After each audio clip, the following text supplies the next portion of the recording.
I am back in the best city in the world, Buenos Aires, Argentina, la mejor ciudad del mundo. And today I don't have anything planned. So I'm going to kind of roam around a little bit, see what's going on out in the city. As you can see, it is a little bit of a rainy day here in Buenos Aires, but that doesn't mean there's nothing we can do. There's lots to do in the city inside and out. So I'm gonna roam around a little bit, do some errands, check out some of my favorite things to do in the city. This is my third time here in Buenos Aires. I love this place more than anywhere else in the world, so I kind of know what to do on a day like this. So let's get into it.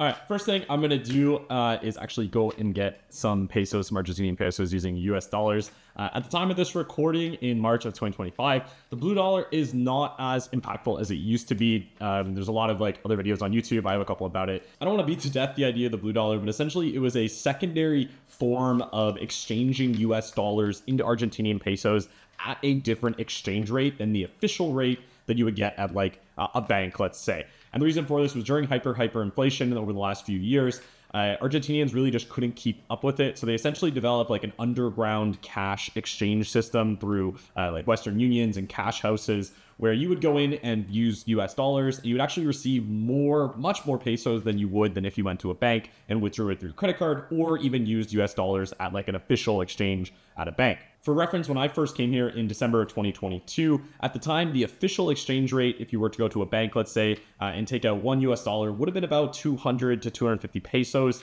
But at that exact same time, if you went to a cash house or something like that and did $1 US, you would get anywhere from 800 to 1,000 pesos, depending on the time of year and how much the inflation had gone up. Now, fast forward to this year in 2025, the official rate has stabilized a little bit with some of the new government changes. And as of now, the official rate is around 1,000 pesos for $1, let's say. And the underground, the blue dollar does still exist, but it's only about 1,200 pesos for $1 US instead of such a drastic change. Now, with that said, it is still, 20% advantage to pay in cash. And there are still a number of places that will give you a 10% additional discount on your bill if you do pay in cash there. So you are going to save a lot of money doing it. And then on top of that, you are still in Argentina and Latin America. So there are a fair amount of places that only accept cash to pay for entrances or fruit stands and stuff like this. It is becoming less common that you need cash, but still I like to have it on me, especially if I'm going to be going out exploring. So let's go get some Argentinian pesos from a cambio. Hola, buen día. Buenos Aires.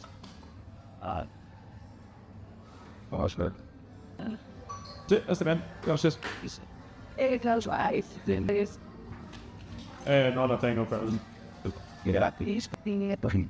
Gracias. Yes. With the tribune from the street. Gracias. That's one. Interesting. Que tengas un buen día, chao. Yeah.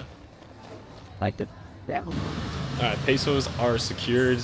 We're gonna go down to Eco Parque up by Avenida Santa Fe, maybe do a little shopping. Not too sure, maybe get a coffee along the way. Stay tuned.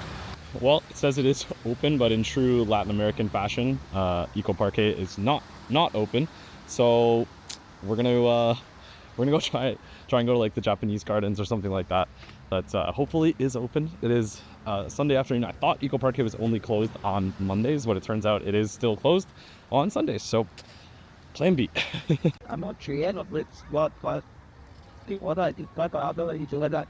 About them, I still get that first agent and balance for touchers. But tools and I like those things. But I was building. You got into the current colors, colors. It's good. That's what losing it's. I need to go with the. Yeah, like go out there.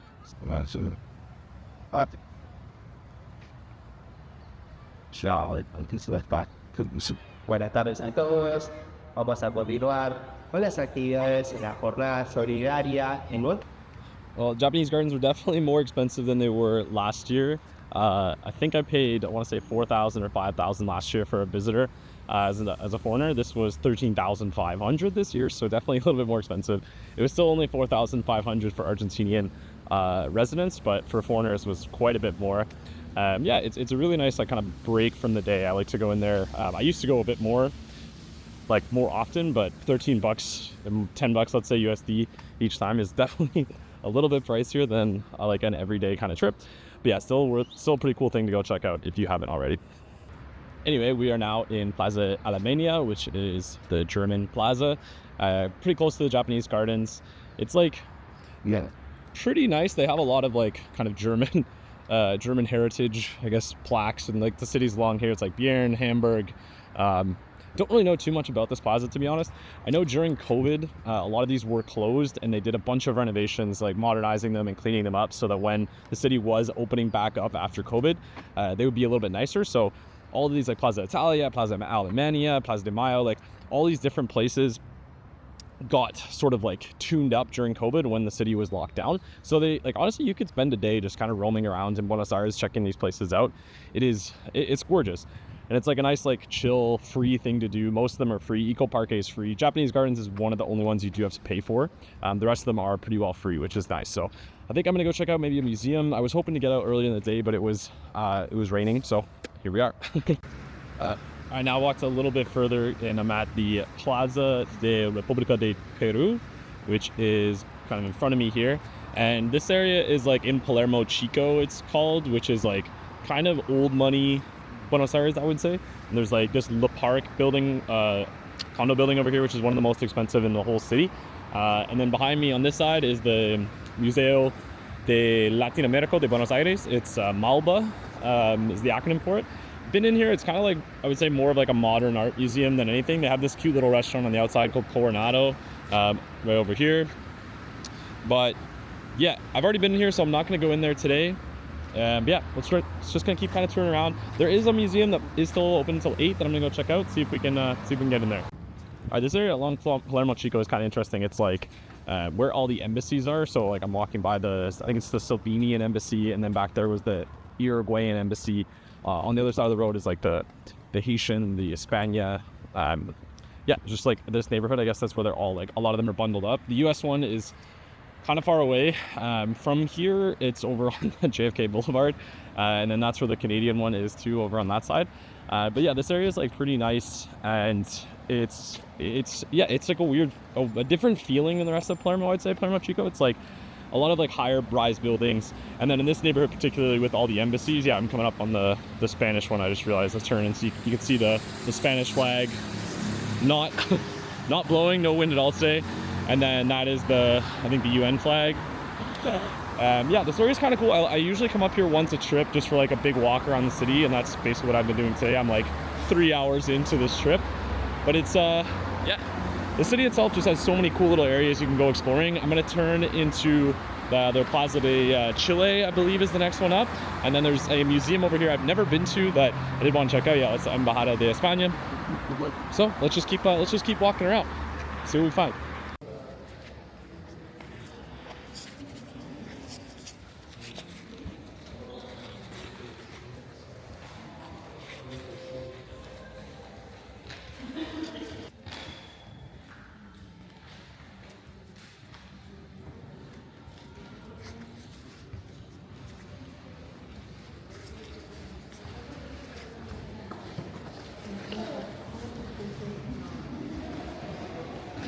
So that one didn't really have much going on. I could have paid for an additional ticket to go in and see a show, but pretty much like all the way along here from that Malba back to where I just was with like the Art Deco museum, and then now where I am at the automobile museum, all the way along here, there's a lot of different ones that I think you can spend like almost a day going in and out of museums, all just within this one little neighborhood. There's a really famous library nearby here too, so I'm gonna go check that out. A lot of stuff I haven't really actually been into. I've been here, this is my 3rd time here, and funny enough, like never actually go into these museums, so I feel like kind of a tourist in one of my favorite cities. So yeah, we're gonna go check out the library. It's not too far, like maybe again like another 5-minute walk, and we'll go see what's up over there. You know how in Deadpool it says "Donde está la biblioteca"? Well, you can actually ask that now, because here is la biblioteca. It is I don't really know how to explain it. It looks like a giant cube that sits up on this hill kind of close to Recoleta, between Palermo Chico and Recoleta. It's pretty famous. It's like very aesthetically striking. Geez. This guy.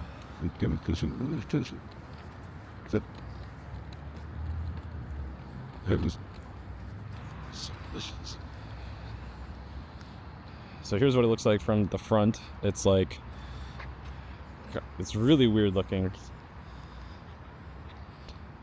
And then there's like a little office area in the front here. but it does kind of look like something that's like this dystopian or something like that.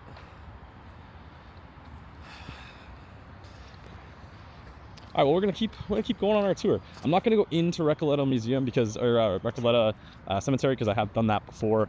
I don't really think I have time for it. But there is a cute little plaza over there that usually has like a patio where I can grab a pint. So I'm gonna go see if that's something we might be able to squeeze in here. So I realized that was actually the Biblioteca Nacional de Argentina. And then right along the street here again, you have another museum. This is the Museo de las Bellas Artes. Really popular one. They have a lot of like events and shows and stuff in there. I've actually never been in that one either. There's honestly like so many in the city that it's kind of overwhelming to figure out what you need to do in a full day. I don't think you need honestly like months and months and months in the city to go through everything there is to do. And I still have another like a little bit of time left in here to check off some stuff I haven't done before. But like as you can see, this is one day, and I've been trying to squeeze in as much as I possibly can. But there really is just there's so much to do, and these are like kind of casual things you can do. Of course, if you want to send it till 7 a.m. or 8 a.m. or 9 a.m. totally can do that with like Jet or Morocco or Kika, like Eros. There's so many places. Or if you want to do something more tranquilo like I'm doing today, like there really is so many things for you to do here. So we're getting close to Recoleta now. That's kind of the edge of Palermo. I'm getting into Recoleta. So yeah, let's see what we can find. That's true. So, you know, this people go to the paradise. I pop outside. It's like the water with for shells. Like you That's it. It's a mad up piece. The nurses will go up. I should buy some. ladder and we've got it on not said. You know, I sit out the other two pants. You know, so it's kind of it don't feel it wrong. It's got scary. That they check into the actually. That's some duck loud from outside has people talking. I see him die way. Is it the outfling us way? There was a lineup even for the cultural center, not even just the cemetery, and it is starting to rain a little bit here. Getting into the later afternoon, I wanted to leave earlier, but it was literally raining so bad that I couldn't get out of the apartment. So yeah, now we're in Recoleta, like Recoleta proper. The cemetery is kind of behind me. This is the market that we just walked through right behind us. It's open, I think, every day. Maybe I've only ever been here and it has been open. Some of the stalls were closed today, so I'm guessing like maybe they're open earlier and just like maybe the shitty weather decided to close up. But yeah, I'm gonna go try and find. I think it's time for maybe a pint, and then head back to my neighborhood to Palermo for the rest of the night. And then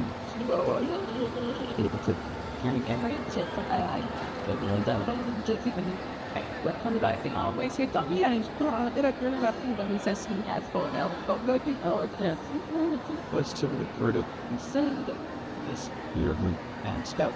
Listen, stupid is right. You cannot find that even thanks to me. There's a ton of people in patio borscht, and I get kind of like weird about recording in like super public places, so decided just to have some ceviche, get a glass of wine.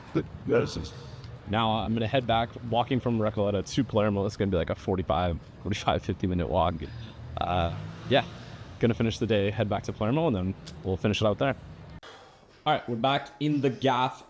Big walking day today. 28,000 steps, which is probably one of the highest I've had this year so far. So pretty good day overall. But yeah, this was a kind of just a rainy day of things I would do in Buenos Aires. Ended up being like pretty decent, like just cloudy, a little bit of rain here and there. But yeah, it wasn't too warm, but it was just, this is what I do. Kind of just on a chill day. Hopefully this was useful to see some of the things that you can do if you do come to visit beautiful Buenos Aires, Argentina. If it was useful, feel free to leave a like or comment in the section below. Always helps the algorithm. Lots more content coming up soon from Argentina, getting back to Canada in the winter, in the summer, and then a few other trips I have planned coming up as well. So thank you very much for watching. My name is Alex. Welcome back to Lifting Nomad. We'll see you in the next one.